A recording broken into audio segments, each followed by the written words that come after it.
ಎಲ್ರಿಗೂ ನಮಸ್ಕಾರ. ನೀವು ನೋಡ್ತಾ ಇದ್ದೀರಾ ಸುದ್ದಿ ಸಮಯ ನ್ಯೂಸ್ ಚಾನಲ್. ಇದು ಡೆನ್ ನೆಟ್ವರ್ಕ್. ನಾನು ಮಹರ್ದ ಡಾಕುಳಿಗಿ.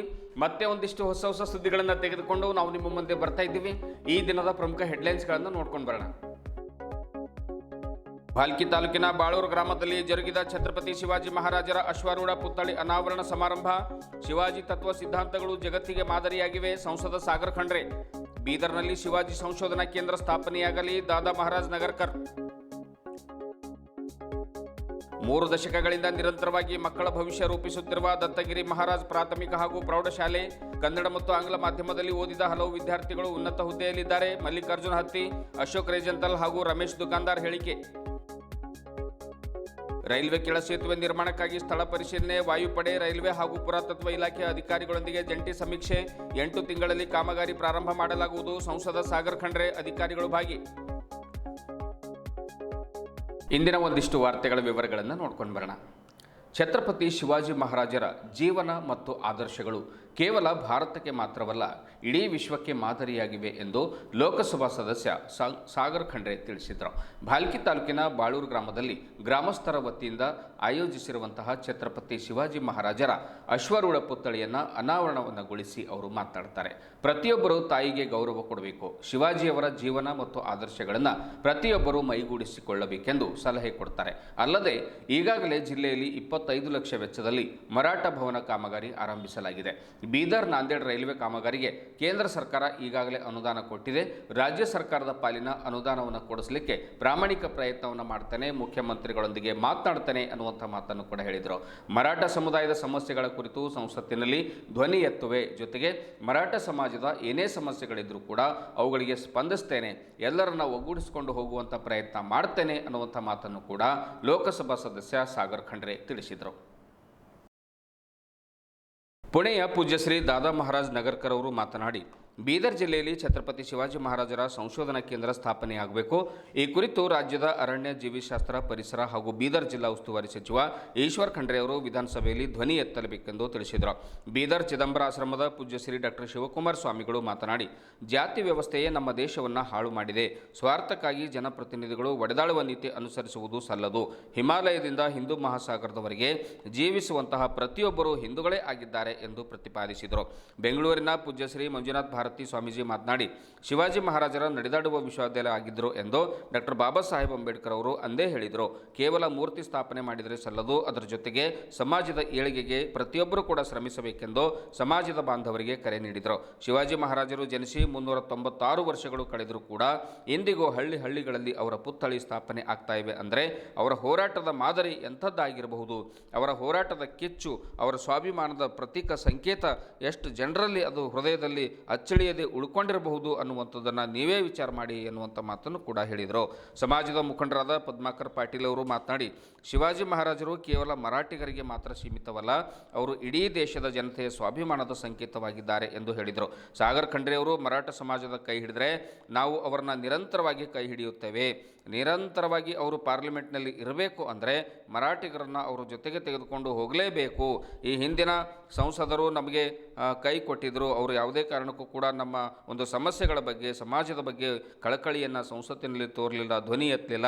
ಆದ್ದರಿಂದ ಸಂಸದ ಸಾಗರ್ ಖಂಡ್ರೆ ಅವರು ಈಗ ಧ್ವನಿ ಎತ್ತಬೇಕು. ಮರಾಠರಿಗೆ ಒಂದು ರಾಜಕೀಯ ಸ್ಥಾನಮಾನ ಸಿಗಬೇಕು, ಬಡತನ ತೊಲಗಬೇಕು, ಸಮಾಜದಲ್ಲಿ ಐಕ್ಯತೆಯನ್ನು ಮೂಡಬೇಕು ಅನ್ನುವಂಥ ಮಾತನ್ನು ಕೂಡ ಹೇಳಿದರು. ಮರಾಠ ಸಮಾಜದವ್ರನ್ನ ಸಾಗರ್ ಖಂಡ್ರೆ ಅವರು ಕೈ ಹಿಡಿಬೇಕು, ಮುನ್ನಡೆಸ್ಕೊಂಡು ಹೋಗಬೇಕು, ನಾವು ಕೂಡ ಅವರ ಕೈ ಹಿಡಿತೇವೆ ಅನ್ನುವಂಥ ಮಾತನ್ನು ಹೇಳಿದರು. ವೇದಿಕೆ ಮೇಲೆ ಶಿವಚರಿತ್ರೆಕಾರರಾದ ಪ್ರೇರಣಾ ತಾಯಿ ತೋರಣ, MLC MG ಮೂಳೆ ಅವರು ಕೂಡ ಮಾತನಾಡಿದರು. ಕಾರ್ಯಕ್ರಮದ ಅಧ್ಯಕ್ಷರಾದ ಖಂಡೋಬಾ ಕೊಂಡಿಬಾರಾವ್ ಶಿಂದೆ ಅವರಿದ್ದರು. ಉಪಾಧ್ಯಕ್ಷ ಪಂಡಿತ್ ಜಾಧವ್ ಇದ್ದರು. ಮುಖಂಡರಾದ ಬಾಬುರಾವ್ ಕಾರ್ಬಾರಿ, ಈಶ್ವರ್ ಸಿಂಗ್ ಠಾಕೂರ್, ಜನಾರ್ದನ್ ಬಿರಾದಾರ್, ದಿಗಂಬರ್ ಮಾನ್ಕಾರಿ, ವೆಂಕಟರಾವ್ ಮಾಯಿಂದೆ, ನಾರಾಯಣ್ ಗಣೇಶ್, ಬಲ್ಭೀಮ್ ತೋರಣ, ಆಮೇಲೆ ವೆಂಕಟರಾವ್ ಕುಲಕರ್ಣಿ ಸೇರಿದಂತೆ ಇನ್ನೂ ಅನೇಕ ಜನರು ಈ ಕಾರ್ಯಕ್ರಮದಲ್ಲಿ ಪಾಲ್ಗೊಂಡು ಒಂದು ಶಿವಾಜಿ ಮಹಾರಾಜರ ಪುತ್ಥಳಿ ಅನಾವರಣ ಕಾರ್ಯಕ್ರಮದಲ್ಲಿ ಪಾಲ್ಗೊಂಡು ಎಲ್ಲರೂ ಕೂಡ ಸಂತಸಪಟ್ಟರು. ಫಿಡೆಲ್ ಕ್ಯಾಸ್ಟ್ರೋ ಅಂತ ಇದ್ರು, ಅಲ್ಲೂ ಕೂಡ ನಮ್ಮ ಭಾರತ ದೇಶದ ಒಂದು ಮೆಂಬರ್ ಆಫ್ ಪಾರ್ಲಿಮೆಂಟ್ ಒಂದು ಡೆಲಿಗೇಷನ್ ಹೋಗಿತ್ತು. ಡೆಲಿಗೇಷನ್ ಹೋಗಿದ್ದಾಗ ಫಿಡೆಲ್ ಕ್ಯಾಸ್ಟ್ರೋ ಖುದ್ದಾಗಿ ಅವ್ರು ಬಂದು ನಮ್ಮ ಡೆಲಿಗೇಷನ್ ಮಹಾರಾಷ್ಟ್ರದ ಒಬ್ಬರು ಸಂಸದರಿಗೆ ಬಂದು ಭೇಟಿಯಾಗಿ ಹೇಳ್ತಾರೆ ಇವತ್ತಿನ ದಿವಸ ಅವಾಗ್ಲೂ ಕೂಡ ಅಮೆರಿಕದವ್ರದ್ದು ಇದೇ ಇತ್ತು, ಎಲ್ಲಾ ದೇಶಗಳ ಮೇಲೆ ದಾಳಿ ಮಾಡೋದು, ಬೇರೆಯವರಿಗೆ ಹಂಚೋದು, ಭಯ ಪಡಿಸೋದು. ಈಗಲೂ ಕೂಡ ಅಮೆರಿಕ ಅದೇ ಮಾಡ್ತಾ ಇದೆ. ಆದ್ರೂ ಕೂಡ ಆವತ್ತಿನ ಕಾಲದಲ್ಲಿ ಏನ್ ಫಿಡೆಲ್ ಕ್ಯಾಸ್ಟ್ರೋ ಒಂದು ಸಣ್ಣ ದೇಶ ಕ್ಯೂಬಾ ಇದ್ರು ಕೂಡ ಅವ್ರು ಅಮೆರಿಕಾಗೆ ಎಲ್ಲ ವಿರೋಧ ಮಾಡಿ ಎಲ್ಲಾ ಕಡೆ ರೆವಲ್ಯೂಷನ್ ಮಾಡಿದಾರೆ ಅಂತಂದ್ರೆ ಅವರು ಕೂಡ ಅದೇ ಅಂದ್ರು ಇಷ್ಟೆಲ್ಲ ನಾನು ಮಾಡ್ತಾ ಇದ್ದೀನಿ ಅಂತಂದ್ರೆ ನನ್ನ ಪ್ರೇರಣೆ ಯಾರು, ನನ್ನ ಗುರು ಯಾರು ಅಂತಂದ್ರೆ ಛತ್ರಪತಿ ಶಿವಾಜಿ ಮಹಾರಾಜ್ ಅಂತ ಅವ್ರು ಹೇಳಿದ್ರು. ಅದಕ್ಕೆ ಇಡೀ ಜಗತ್ತಿನಲ್ಲಿ ಎಲ್ಲಾ ಕೋಣೆ ಕೋಣೆಯಲ್ಲೂ ಕೂಡ ಛತ್ರಪತಿ ಶಿವಾಜಿ ಮಹಾರಾಜರ ಹೆಸರಿದೆ. ನಾವು ಕೂಡ ಇವತ್ತು ದಿವಸ ನಾವು ಮೂರ್ತಿ ಅನಾವರಣ ಮಾಡಿದೀವಿ. ನಾವು ಕೂಡ ಅವ್ರ ತತ್ವ ಸಿದ್ಧಾಂತದಲ್ಲಿ ಹೋಗ್ಬೇಕು. ಅವ್ರು ಯಾವತ್ತೂ ಜಾತಿ ಭೇದ ಭಾವ ಮಾಡಿಲ್ಲ, ಧರ್ಮದ ಭೇದ ಭಾವ ಮಾಡಲ್ಲ. ಎಲ್ಲರಿಗೆ ಸಮಾನತೆ, ಎಲ್ಲರಿಗೆ ಒಂದಾಗಿ ಅವ್ರು ತಗೊಂಡ್ ಹೋಗಿ ಎಲ್ಲ ಅನ್ಯಾಯ ಆಗ್ತದೆ ಅನ್ಯಾಯದ ವಿರುದ್ಧ ಅವರು ಹೋರಾಟ ಮಾಡಿದ್ರು, ನ್ಯಾಯದ ಪರವಾಗಿ ಅವರು ಹೋರಾಟ ಮಾಡಿದ್ರು. ಎಲ್ಲೆಲ್ಲಿ ಏನ್ ಮುಘಲ್ ಮತ್ತೆ ಏನು ಎಲ್ಲ ಕಡೆಯಲ್ಲಿ ಇದು ಆಗ್ತಾ ಇತ್ತು, ಅತ್ಯಾಚಾರ ಆಗ್ತಾ ಇತ್ತು. ಆ ಅತ್ಯಾಚಾರ ज्ञानियांचा राजा गुरु महाराबा म्हणती ज्ञानदेव तोम्हा ऐसे मज पामरा काय थोरपण पायीची वाहन पायीवरी. म्हणजे माऊली, मी एवढा मोठा झालो नाही की तुम्ही तुमच्या एका भक्ताला त्याच्या तपश्चर्याच्या फलप्राप्तीसाठी तुम्ही माझ्याकडे पाठवावं. एवढा मी मोठा झालो नाही. मी तुमच्या पायातली वाहन आहे, मी फार लहान आहे, मला एवढा मोठेपणा देऊ नका. तसं एवढ्या मोठ्या महान महात्म्यासमोर माझ्यासारख्यानं बोलणं तितकंच उचित ठरत नाही. गेल्या 8 महिन्यापासून सकल मराठा समाजाच्या माध्यमातून मी संपूर्ण बिदर जिल्ह्यामध्ये फिरतोय, प्रत्येक तालुक्यात जातोय, प्रत्येक खेड्यापाड्यात मी जातोय समाजाचं संघटन व्हावं ह्या एकमेव उद्देशानं. मग मनामध्ये विचार आला, छत्रपती शिवाजी महाराज 18 पगड जातीला घेऊन आपलं स्वराज्य चालवत होते, मग आपण एकट्यानं का? हाही प्रश्न माझ्या मनात पडला. डॉक्टर बाबासाहेब आंबेडकर दलित समाजानं म्हणायचं आमचं आहे, लिंगायत समाजानं म्हणायचं की बसवण्णा आमचे आहेत, छत्रपती शिवाजी महाराज मराठ्यांना म्हणायचे आमचे आहेत, पण हे कुठल्या जाती धर्माचे नव्हते, हे सगळ्यांचे होते. आणि इथून पुढे आमचे म्हणण्यापेक्षा आपलं म्हणायला शिका. जोपर्यंत आपलं म्हणायला शिकत नाहीत तोपर्यंत एकमेकांप्रती प्रेमभाव निर्माण होणार नाही. म्हणून मागच्या काही 2 आठवड्यापूर्वी या कर्नाटक राज्यामध्ये मुळे साहेब आम्ही एक नवीन पायंडा सुरू केला आणि सकल मराठा समाजाच्या वतीने डॉक्टर बाबासाहेब आंबेडकरांची महामानवाची जयंती आम्ही साजरी केली. बिदर जिल्ह्यामध्ये पहिल्यांदा इतर समाजाकडून बाबासाहेब आंबेडकरांची जयंती साजरी केली आणि हा कार्यक्रम यशस्वी झाला. हा कार्यक्रम ಉಪದೇಶ ಮಾಡಕ್ ಬಹಳ ಸರಳ ಅದ, ಇರೋದು ಎಷ್ಟು ಕಠಿಣ ಅನ್ನೋದು ಗೊತ್ತಿರಬೇಕು. ನಮ್ಮ ಸಮಾಜ ಮೊಟ್ಟ ಮೊದಲ ನಾವೇನಪ್ಪ ಅಂತ ಕೇಳಿದ್ರೆ ಭಾರತೀಯರು, ನಾವು ಮೊದಲು ಹಿಂದೂಗಳು, ಆಮೇಲೆ ಮತ್ತೆ ಏನ್ರಿ ನೀವು ಮನ್ಯಾಗ ಅಂತಂದ್ರೆ ಇರ್ತೇರಿ. ಒಬ್ಬ ಅಣ್ಣ ಅದಾನ, ತಮ್ಮ ಅದಾನ, ನಾದಿನ ಅದಾನ, ಸಾವತಿ ಅದ, ಏನೇನೋ ಅದಾವ. ಪರಂತು ಹೊರಗಿನವ್ರು ಬಂದ್ರೆ ಎಲ್ಲರೂ ಒಂದು ಹಾಕಿರಿ, ಇಲ್ಲ ಎಲ್ಲರೂ ಒಂದೇ ಇರ್ತೇವೆ. ಹಾಗೆ ನಾವು ಎಲ್ಲ ಹಿಂದೂಗಳು, ಅದರ 20 100 ಜಾತಿ ಇರಲಿ, ನಾವೆಲ್ಲ ಹಿಂದೂ ಅಂತಕ್ಕಂಥದ್ದು ಭಾಳ ಅದ. हिंदू जात लोक कल्याणकारी राज्य त्यांनी सांगितलेलं आहे, रयतेचं राज्य सांगितलेलं आहे, चारित्र्य संपन्न. कुठल्याही परिस्थितीमध्ये आपलं चारित्र्य कॅरेक्टर कसं असावं ते सांगितलेलं आहे. पैसे किती येतील ते जातील प्रश्न वेगळा आहे, सत्ता किती येतील ते मी काही बोलायला जाणार नाही. परंतु आज या ठिकाणी कसलंही राजकारण न करता मी एवढं म्हणेन की पुतळा बसवला बाळूरच्या लोकांचं, भोसले साहेबांचं, शिंदे साहेबांचं, जे लोक यामध्ये क्रियाशील आहेत, मला काय जास्त परिचय नाही, जास्त नावं माहीत नाहीत. पहिल्यांदा मी या गावाला आलोय शिवाजी महाराजच्या कृपेमुळं आणि आनंद वाटतोय की हे सगळ्याच्या सहभागातून, सगळ्या जाती धर्मातून शिवाजी महाराज एकटे समाजाचे नव्हते, ते सगळ्याचे होते. आणि म्हणून महाराष्ट्रामध्ये काय होत्या मला माहित नाही, पण शिवाजी महाराज हे कर्नाटकचे आहेत. त्याचं बाल आणि सांगर कंड्रेना साहेब, या तालुक्यामध्ये आम्हाला अर्धा वाटा द्या. तुम्ही तालुका पंचायत, जिल्हा पंचायत सत्तेमध्ये शेअर द्या. 6 विधानसभा क्षेत्र है, पार्लियामेंट्री कास्ट में इतने लोग रहने के बाद तुम्हारा एक नुमाइंदा नहीं. वो नॉमिनेट मुझे साहब हो गए, उनकी किस्मत बड़ी थी, वो नॉमिनेट हो गए, उनका बहुत बड़ा संघर्ष था. इसलिए मैं बोल रहा हूं, नुसते पुतळे बसण्याने आमची समस्या हल होत नाही, तर पुतळ्या समाजाला स्वाभिमान जगण्यासाठी जागा द्या आम्हाला. ज्या समाजाने साऱ्या समाजाला घेतलं, ज्या समाजाच्या राजांनी रिझर्वेशन आणलं, आमच्या पोरांना कर्नाटकमध्ये शिकलेल्या मुलांना आज काय हालत आहे आमची. चपराशी मिळणार नाही तुम्हाला, पीएसआय नाही, डॉक्टर नाही, इंजिनियर्स नाही, काही रिझर्वेशन नाही. अशा परिस्थितीमध्ये वागणारा आमचा समाज ह्या कर्नाटकमध्ये जगतोय. हमारी हालत इतनी बेकार हो गई है कि सबको देने वाला एक दिन मांग रहा है. छत्रपति शाहू महाराज ने 1904 में सबको रिजर्वेशन दिया और उनका खून बांट कर रहने वाले इन मराठाओं को आज रिजर्वेशन की जरूरत है. महाराष्ट्र में भी कोई आवाज नहीं उठाता, तेलंगाना में तो ऑलरेडी है पीसीए में, कर्नाटक में भी कोई नहीं उठाता. मेरी विनती है पार्लियामेंट में आवाज उठाइए. सागर खंडरे जी, नदी तालाब रास्ते रोड तो बनने चाहिए, मगर समाज का उद्धार करने के लिए अपनी आवाज उठानी चाहिए आप पार्लियामेंट में. भगवान ने आपको इतना बड़ा होदा दिया है, उसका सदुपयोग करिए और हमारे समाज का हाथ पकड़कर पार्लियामेंट में आवाज दो. मैंने भगवान खुदा को बोला था, भैया तुमने धनगरों के बारे में पूछा पार्लियामेंट में, कोलियों के बारे में पूछा, मगर जो समाज सुबह शाम तुम्हारे साथ में था, जय भवानी जय शिवाजी बोल कभी पार्लियामेंट में तुम्हारी आवाज उठाया. हमारे ಪರಮ ಪೂಜ್ಯ ಶ್ರೀ ಅವಧೂತಗಿರಿ ಮಹಾರಾಜರ ಕೃಪಾಶೀರ್ವಾದದಿಂದ ಶ್ರೀ ದತ್ತಗಿರಿ ಮಹಾರಾಜ್ ಪ್ರಾಥಮಿಕ ಹಾಗೂ ಪ್ರೌಢ ಆಂಗ್ಲ ಮತ್ತು ಕನ್ನಡ ಮಾಧ್ಯಮ ಶಾಲೆಯು ಕಳೆದ 3 ದಶಕಗಳಿಂದ ಮಕ್ಕಳಿಗೆ ಉತ್ತಮ ಶಿಕ್ಷಣ ನೀಡಿಕೊಂತ ಬರ್ತಾ ಇದೆ. ಪಾಲಕರು ದತ್ತಗಿರಿ ಮಹಾರಾಜ್ ಶಾಲೆಯನ್ನು ಆಯ್ಕೆ ಮಾಡಿಕೊಂಡು ಮಕ್ಕಳಿಗೆ ಉತ್ತಮ ಶಿಕ್ಷಣ ಕೊಡಿಸಲು ಮುಂದೆ ಬರಬೇಕೆಂದು ಶ್ರೀ ದತ್ತಗಿರಿ ಮಹಾರಾಜ್ ಶಿಕ್ಷಣ ಸಂಸ್ಥೆ ಅಧ್ಯಕ್ಷ ಮಲ್ಲಿಕಾರ್ಜುನ ಹತ್ತಿ ತಿಳಿಸಿದರು. ಇಲ್ಲಿ ಸುಸಜ್ಜಿತ ಕೊಠಡಿಗಳು, ಕುಡಿಯುವ ನೀರಿನ ವ್ಯವಸ್ಥೆ, ವಿಶಾಲವಾದ ಆಟದ ಮೈದಾನ, ಗ್ರಂಥಾಲಯ, ನುರಿತ ಹಾಗೂ ತಜ್ಞ ಶಿಕ್ಷಕರು ಹಾಗೂ ಎಲ್ಲ ರೀತಿಯ ಸೌಲಭ್ಯಗಳನ್ನು ನೀಡಲಾಗ್ತಾ ಇದೆ ಎಂದು ಅವರು ಹೇಳಿದರು. ಆಮೇಲೆ ಸಂಸ್ಥೆಯ ಉಪಾಧ್ಯಕ್ಷರಾದ ಅಶೋಕ್ ರೇಜಂತಲ್ ಅವರು ಕೂಡ ಈ ಸಂದರ್ಭದಲ್ಲಿ ಮಾತನಾಡಿ, ನಮ್ಮ ದತ್ತಗಿರಿ ಶಾಲೆಯಲ್ಲಿ ಒಂದು ನುರಿತ ಹಾಗೂ ಅನೇಕ ಶಿಕ್ಷಕರು ಕೂಡ ಇದ್ದಾರೆ. ಅನೇಕ ಮಕ್ಕಳು ನಮ್ಮ ಶಾಲೆಯಲ್ಲಿ ಓದಿರ್ತಕ್ಕಂಥ ಅನೇಕ ಮಕ್ಕಳು ದೇಶ ವಿದೇಶಗಳಲ್ಲಿ ಕೆಲಸ ಮಾಡ್ತಾ ಇದ್ದಾರೆ, ಒಳ್ಳೊಳ್ಳೆ ಕಂಪನಿಗಳಲ್ಲಿ ಕೆಲಸ ಮಾಡ್ತಾ ಇದ್ದಾರೆ, ವೈದ್ಯರಾಗಿದ್ದಾರೆ, ವಕೀಲರಾಗಿದ್ದಾರೆ, ಇಂಜಿನಿಯರ್ಗಳಾಗಿದ್ದಾರೆ, ಆಮೇಲೆ KS ಸೇರಿದಂತೆ ಇನ್ನು ಅನೇಕ ಉನ್ನತ ಹುದ್ದೆಗಳಲ್ಲಿ ಅವರು ಒಂದು ಕರ್ತವ್ಯ ನಿರ್ವಹಿಸ್ತಾ ಇದ್ದಾರೆ. ಅದಕ್ಕಾಗಿ ಮಕ್ಕಳ ಭವಿಷ್ಯಕ್ಕಾಗಿ ದತ್ತಗಿರಿ ಶಾಲೆಯನ್ನು ಆಯ್ಕೆ ಮಾಡಿಕೊಂಡು ಪಾಲಕರು ತಮ್ಮ ಮಕ್ಕಳನ್ನು ಇಲ್ಲಿ ಅಡ್ಮಿಷನ್ಗಾಗಿ ಆಗಮಿಸಬೇಕು ಅನ್ನುವಂಥ ಮಾತನ್ನು ಕೂಡ ಅವರು ಹೇಳಿದರು. ಸಂಸ್ಥೆಯ ಕಾರ್ಯದರ್ಶಿಗಳಾದ ರಮೇಶ್ ದುಕಾನ್ದಾರ್ ಮಾತನಾಡಿ, ದತ್ತಗಿರಿ ಮಹಾರಾಜ್ ಶಾಲೆಯು ಮಕ್ಕಳ ಭವಿಷ್ಯ ರೂಪಿಸಲು ನಿರಂತರವಾಗಿ ಕಾರ್ಯನಿರ್ವಹಿಸ್ತಾ ಇದೆ.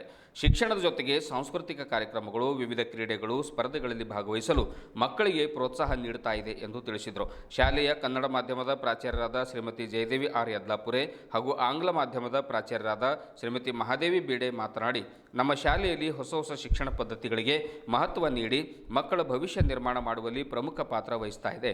ಕಂಪ್ಯೂಟರ್ ಜ್ಞಾನ, AI ಜ್ಞಾನ ಮತ್ತು CBSE ರಾಜ್ಯ ಸಿಲೆಬಸ್ನಲ್ಲಿ ಉತ್ತಮ ಅಂಕಗಳನ್ನು ಮಕ್ಕಳು ಗಳಿಸಬೇಕೆಂಬ ಸದುದ್ದೇಶದಿಂದ ಹಲವು ಯೋಜನೆಗಳನ್ನು ಹಾಕಿಕೊಂಡಿದ್ದೇವೆ. ಇಂದೇ ಮಕ್ಕಳ ಅಡ್ಮಿಷನ್ಗಾಗಿ ಪಾಲಕರು ನಮ್ಮ ಶಾಲೆಗೆ ಸಂಪರ್ಕಿಸಬೇಕೆಂದು ಕೋರಿದರು.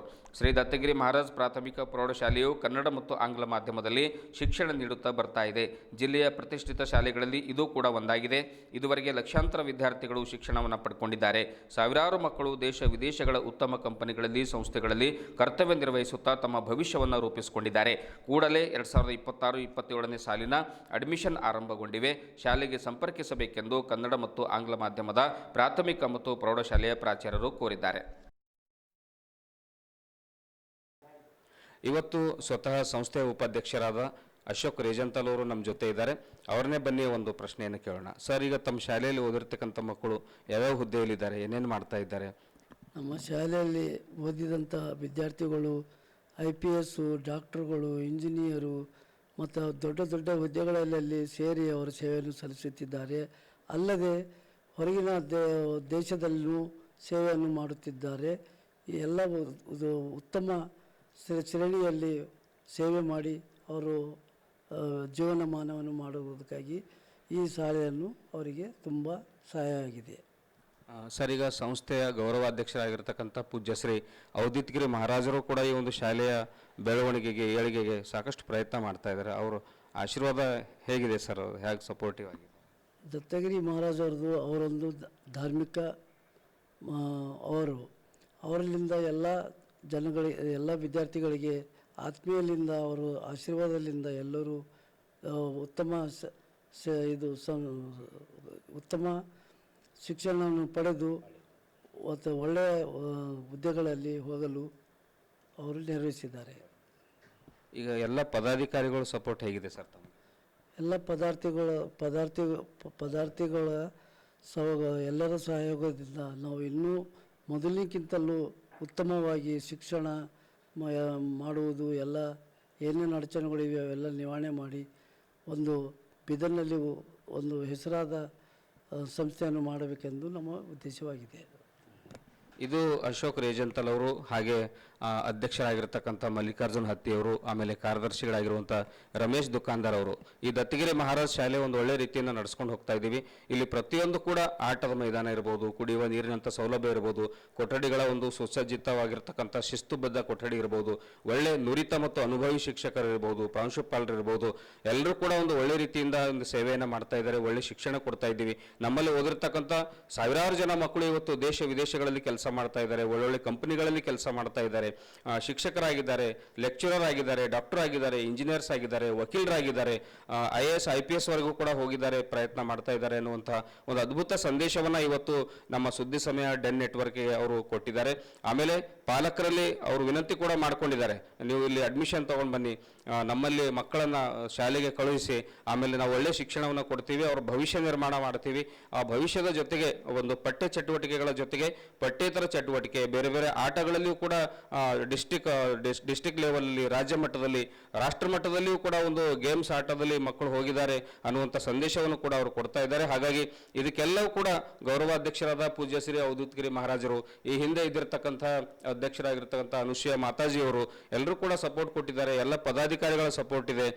ಒಳ್ಳೆ ರೀತಿಯಿಂದ ಶಾಲೆಯನ್ನು ನಡೆಸ್ಕೊಂಡು ಹೋಗ್ತಾ ಇದ್ದೀವಿ. ಅದಕ್ಕಾಗಿ ಪಾಲಕರು ಒಂದು ಅಡ್ಮಿಷನ್ ಅನ್ನು ಆದಷ್ಟು ಬೇಗನೆ ಇಲ್ಲಿ ಕೊಡಬೇಕು, ಒಳ್ಳೆ ನುರಿತ ಅನುಭವಿ ಶಿಕ್ಷಕರಿದ್ದಾರೆ ಅನ್ನುವಂಥ ಮಾತನ್ನು ಕೂಡ ಹೇಳಿದ್ದಾರೆ. ಶಾಲಾ ವಾಹನಗಳ ವ್ಯವಸ್ಥೆ ಇದೆ, ನಿಮ್ಮ ಮನೆ ಬಾಗಿಲಿಗೆ ಶಾಲಾ ವಾಹನಗಳು ಬರ್ತವೆ.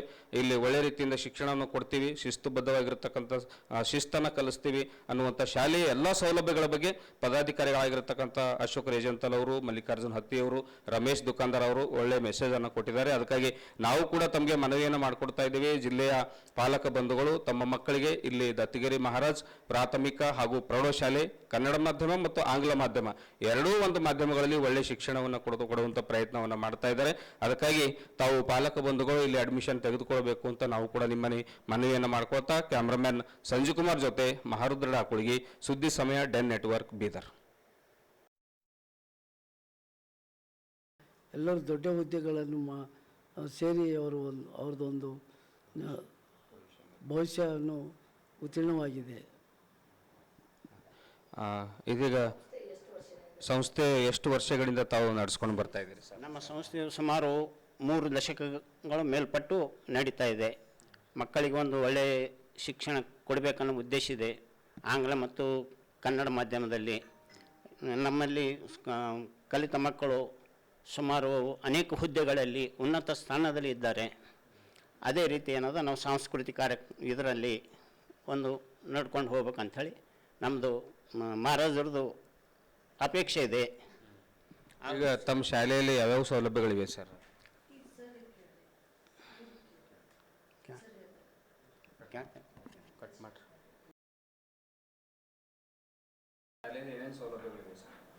ದತ್ತಗಿರಿ ಶಾಲೆಯಲ್ಲಿ ಒಳ್ಳೆ ಬಿಲ್ಡಿಂಗ್ ಇದೆ, ಪ್ಲೇ ಗ್ರೌಂಡ್ ಇದೆ, ಬಸ್ಸಿನ ಸೌಕರ್ಯ ಇದೆ, ಏನ್ರಿ ಒಳ್ಳೆಯ ಶಿಕ್ಷಕರಿದ್ದಾರೆ, ಕುಡಿಯೋ ನೀರಿನ ವ್ಯವಸ್ಥೆ ಚೆನ್ನಾಗಿದೆ, ಆಟದ ಮೈದಾನ ಇದೆ, ಎಲ್ಲ ಸವಲತ್ತು ನಮ್ಮ ಸ್ಕೂಲಲ್ಲಿ. ಅದಕ್ಕೆ ನಾವು ಪೇರೆಂಟಿಗೆ ಮನವಿ ಮಾಡೋದೇನೆಂದ್ರೆ ನಮ್ಮ ಶಾಲೆಯಲ್ಲಿ ಮಕ್ಕಳಿಗೆ ಅಡ್ಮಿಷನ್ ಮಾಡಿ ಒಳ್ಳೆಯ ಶಿಕ್ಷಣ ಪಡೀರಿ ಅಂಥೇಳಿ.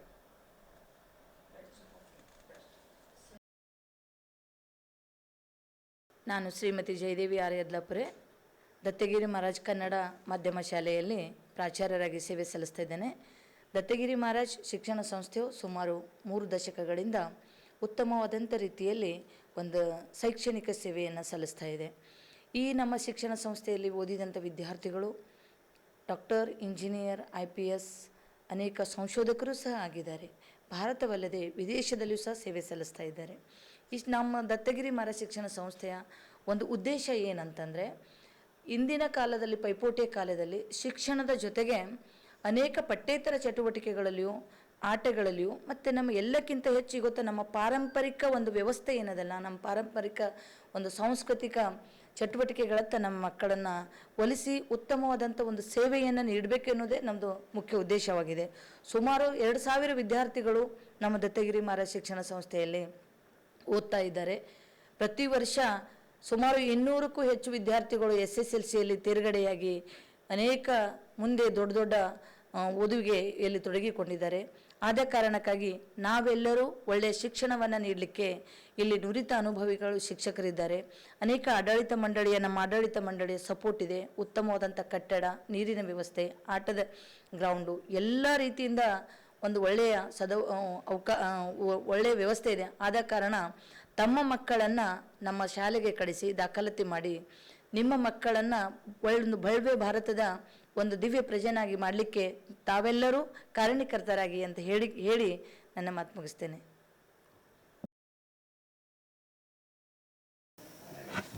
ಮಾತೃದೇವೋ ಭವ ಪಿತೃದೇವೋ ಭವ ಜನನಿ ಜನ್ಮಭೂಮಿಶ್ಚ. Good afternoon everyone.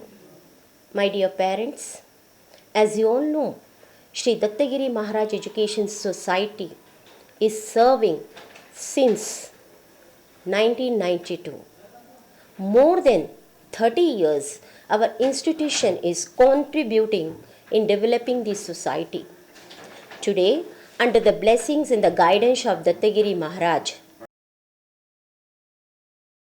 ನಗರದ ಹಳೆ ಆದರ್ಶ್ ಕಾಲೋನಿ ನ್ಯಾಷನಲ್ ಕಾಲೇಜು ಹತ್ತಿರ ರೈಲ್ವೆ ಕೆಳ ಸೇತುವೆ ನಿರ್ಮಾಣ ಕಾರ್ಯಕ್ಕಾಗಿ ಗುರುವಾರ ಸಂಸದ ಸಾಗರ್ ಖಂಡ್ರೆ ಅವರು ಜಿಲ್ಲಾಧಿಕಾರಿ, ರೈಲ್ವೆ ಇಲಾಖೆ ಅಧಿಕಾರಿಗಳು, ಏರ್ಫೋರ್ಸ್ ಅಧಿಕಾರಿಗಳು ಹಾಗೂ ಪುರಾತತ್ವ ಇಲಾಖೆ ಅಧಿಕಾರಿಗಳೊಂದಿಗೆ ಜಂಟಿಯಾಗಿ ಸ್ಥಳ ಪರಿಶೀಲನೆ ನಡೆಸಿದರು. ಈ ಸಮಯದಲ್ಲಿ ಸಂಸದರು ಅಧಿಕಾರಿಗಳೊಂದಿಗೆ ರೈಲ್ವೆ ಕೆಳ ಸೇತುವೆ ನಿರ್ಮಾಣದ ಸಾಧಕ ಬಾಧಕಗಳ ಬಗ್ಗೆ ಸಮಾಲೋಚನೆ ಕೂಡ ನಡೆಸಿದರು.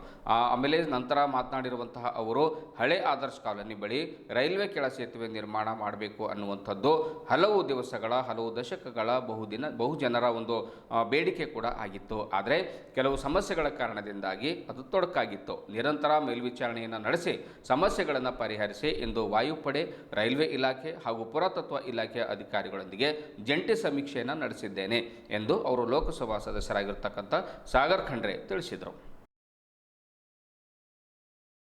ಸೇತುವೆ ನಿರ್ಮಾಣಕ್ಕೆ ವಾಯುಪಡೆಯ 0.33, ಖಾಸಗಿಯ 0.33 ಎಕರೆ ಜಾಗ ಬೇಕಾಗುವ ನಿರೀಕ್ಷೆ ಇದೆ. ವಾಯುಪಡೆಯ ಅಧಿಕಾರಿಗಳು ಈಗಾಗಲೇ ತಾವು ನಮಗೆ ಪ್ರಸ್ತಾವನೆ ಸಲ್ಲಿಸಿದಲ್ಲಿ ರಕ್ಷಣಾ ಸಚಿವಾಲಯದಿಂದ ಅನುಮೋದನೆ ಕೊಡಿಸುವುದಾಗಿ ಭರವಸೆ ನೀಡಿದ್ದಾರೆ. ಸ್ಮಾರಕಗಳು ಇರೋದರಿಂದ ಪುರಾತತ್ವ ಇಲಾಖೆಯವರು ಸಹ ಒಂದು ಸಹಕಾರವನ್ನು ನೀಡಿ ಅನುಮತಿ ಕೊಡಿಸುವುದಾಗಿ ತಿಳಿಸಿದ್ದಾರೆ. ಈಗಾಗಲೇ ಪ್ರಾಥಮಿಕ ವರದಿ ಸಿದ್ಧವಾಗಿದೆ. ಅಧಿಕಾರಿಗಳು ರೂಟ್ ಅಲೈನ್ಮೆಂಟ್ ಫಿಕ್ಸ್ ಮಾಡ್ತಾ ಇದ್ದಾರೆ. 1 ತಿಂಗಳಲ್ಲಿ ವಿಸ್ತೃತ ವರದಿ ತಯಾರಿಸಿ ಸಂಬಂಧಿಸಿದ ಇಲಾಖೆಗಳಿಂದ NOC ಪಡೆದು 8 ರಿಂದ 9 ತಿಂಗಳಲ್ಲಿ ಟೆಂಡರ್ ಕರೆದು ಕಾಮಗಾರಿ ಪ್ರಾರಂಭಿಸಲಾಗುವುದು. ಈ ರೈಲ್ವೆ ಕೆಳ ಸೇತುವೆ ನಿರ್ಮಾಣದಿಂದ ಟ್ರಾಫಿಕ್ ಸಮಸ್ಯೆ ನಿವಾರಣೆಯಾಗಿ ಜನರಿಗೆ ಅನುಕೂಲವಾಗಲಿದೆ ಎಂದು ಹೇಳಿದರು. ಈ ಸಂದರ್ಭದಲ್ಲಿ ಜಿಲ್ಲಾಧಿಕಾರಿ ಶಿಲ್ಪಾ ಶರ್ಮಾ, ಮಹಾನಗರ ಪಾಲಿಕೆ ಆಯುಕ್ತ ಮುಕುಲ್ ಜೈನ್, ರೈಲ್ವೆ ಇಲಾಖೆ, ವಾಯುಪಡೆ ಹಾಗೂ ಪುರಾತತ್ವ ಇಲಾಖೆಯ ಅಧಿಕಾರಿಗಳು ಹಾಗೂ ಸಿಬ್ಬಂದಿ ವರ್ಗದವರು ಉಪಸ್ಥಿತರಿದ್ದರು.